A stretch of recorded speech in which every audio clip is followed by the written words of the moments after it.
In this video I'm going to show you how to color code a drop-down list for wall rows in Google Sheets.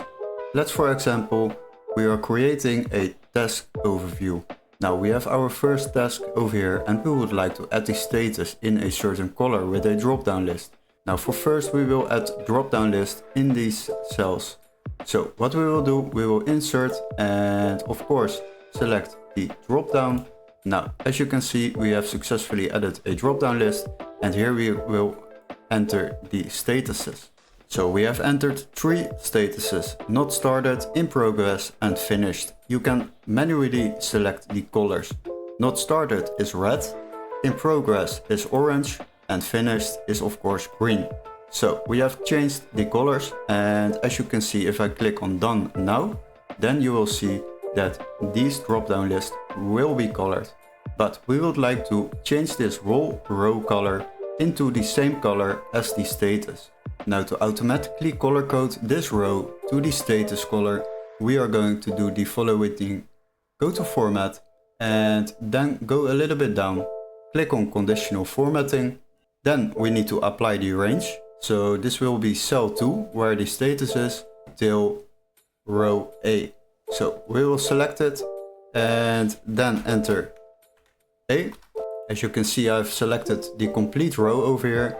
And the next thing which we are going to do is import a formula. What we will do is enter a custom formula.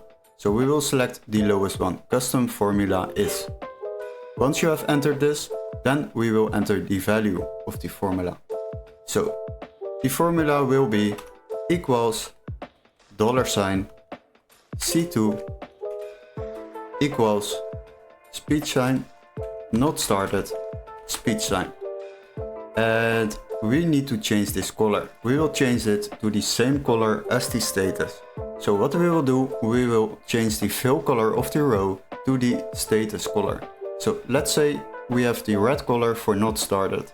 So select a red color and then you will see that this complete row will be red once the not started status is selected. And as you can see, if I click now on done, then you will see this formula.